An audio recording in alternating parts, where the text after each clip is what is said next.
been running from it, tired of running from it, scared of feeling something. Now I'm stuck here trying to get up out of this hole. I try. Tata guna tanah adalah rangkaian untuk mengatur peruntukan, penggunaan, dan persediaan tanah secara berencana dan teratur sehingga diperoleh manfaat yang lestari, optimal, seimbang, dan penggunaan untuk sebesar-besarnya kemakmuran rakyat. Kemudian, unsur-unsur tata guna tanah yang pertama, adanya serangkaian kegiatan, yang kedua, penggunaan tanah harus secara berencana, dan yang ketiga, adanya tujuan yang hendak dicapai. Kemudian, tujuan tata guna tanah.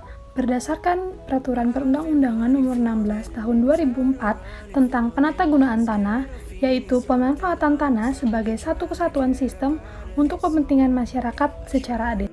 Kemudian, landasan hukum tata guna tanah.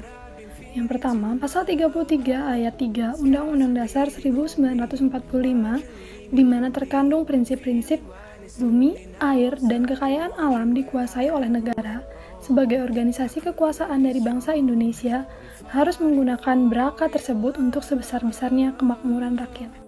Yang kedua, yaitu sebagai pelaksana dari Pasal 33 Ayat 3 Undang-Undang 45 adalah Pasal 14 dan 15 UU PA. Pasal 14 menentukan agar pemerintah membuat suatu rencana umum mengenai persediaan, peruntukan, penggunaan baraka untuk kepentingan yang bersifat politis, ekonomis, sosial, dan keagamaan. Kemudian, asas tata guna tanah.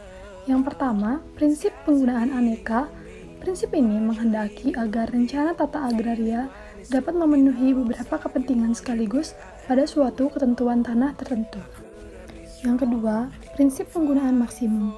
Prinsip ini agar penggunaan suatu bidang agraria diarahkan untuk memperoleh hasil fisik yang setinggi-tingginya untuk memenuhi kebutuhan rakyat yang mendesak. Kemudian yang ketiga, prinsip penggunaan optimum. Prinsip ini menghendaki agar penggunaan suatu bidang agraria dapat memberikan keuntungan ekonomi yang sebesar-besarnya kepada orang yang menggunakan tanpa merusak sumber alam itu sendiri.